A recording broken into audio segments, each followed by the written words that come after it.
Hello, it's Andy Graham of the Ask Andy show. I'm in Orland, Indiana. I'm traveling through here. I had to stop because my father's they're having a funeral here, celebration on May 18th. But today's Tuesday.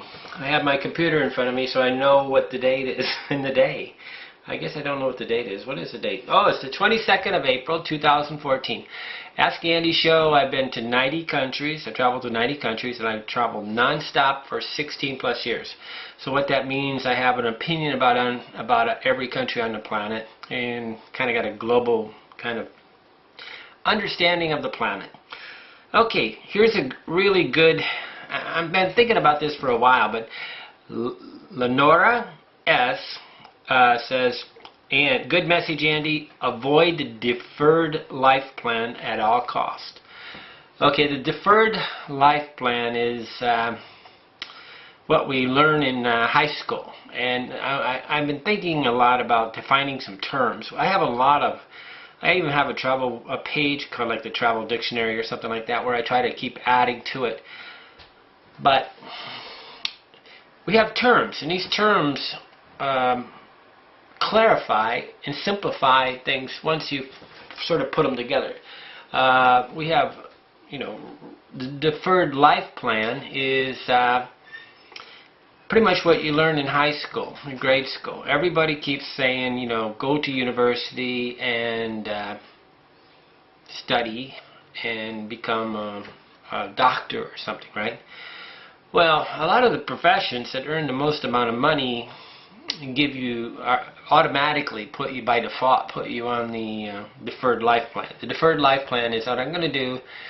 I guess the way I would define it is I'm going to work all my life, and once I have enough money, I'm successful, paid off all my bills, done everything I should do, then I will retire and I will go travel the planet or do something that I really want to do.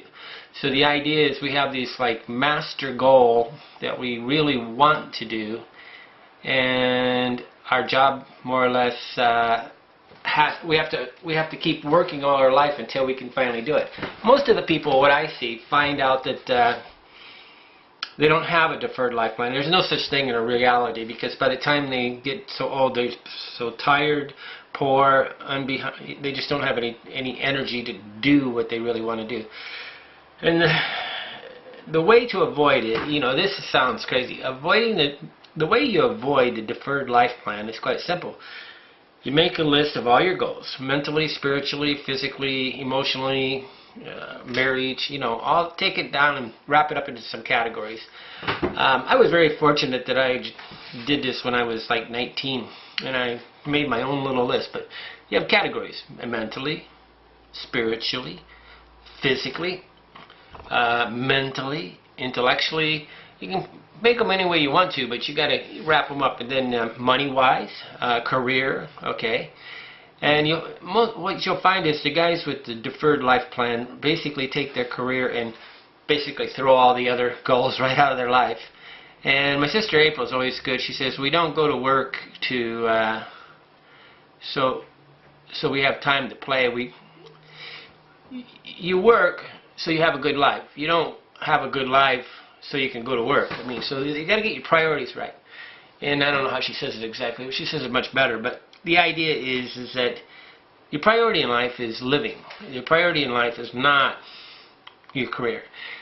And rightly so, after people have worked at the same job for 20 years, their priority is their job, and it's not their wife, and it's not their family. Basically, they would rather lose their wife and family and everything else than their job, because who they are is defined by the job.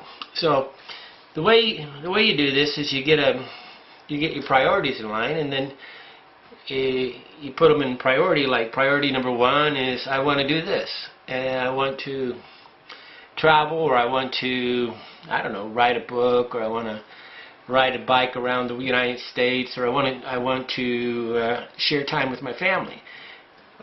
There's an easy one: share time with your family. And suddenly you find yourself working 16 hours a day.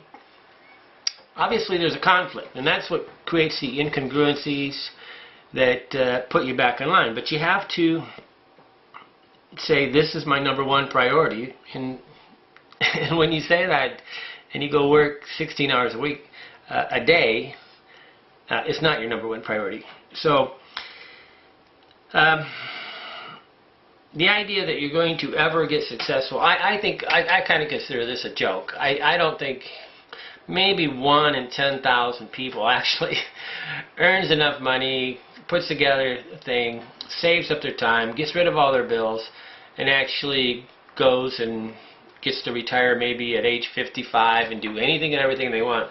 The rest of us are still kind of behind the 8 ball, trying to figure out how to earn enough money to do what we want. And people don't understand. I didn't plan on going and traveling. I just went. And my belief is when you're subjected to a problem, a solution arises.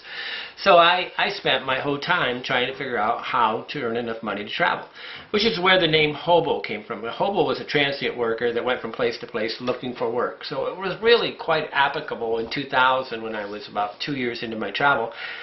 I needed to constantly look for work. And if a person's traveling, or they're talking about traveling, or they're wanting to live overseas, and they don't talk about how they earn the money, I really don't want to listen to them, because that is the essential equation. Money plus job plus, location means you can go there. Without the money, you can't go there. So anybody that doesn't talk about money when in reference to travel, to me, is just it's not genuine. They're basically trying to get you to ignore the fact and try to get you to put it on your credit card or something like that. But the deferred life plan, I think about 90% of the people have it. The way you avoid it, the solution to this is to realize that sometimes it's just better to jump in. You will never, ever have enough plans to go travel. You will never get organized enough to get everything you want, especially like I'm doing. I cannot study any country long enough to go there. I just go. And truth me, the solutions always come. But if you have, roughly $500 to $2,000 a month, you can travel the world anywhere you want. Are you going to live like $1 million? No. $2,000 you can live really good. But $500, it's much more complicated. So then you have to say, do I want to live this way, or do I want to travel? So me, I would live on $100 a month and still travel, because it's more important to me that I continue to travel than I live with all the creature comforts like a car, house, or things like this. But most people really put their house and car and all this social status stuff way, way, way, way above their priorities, right?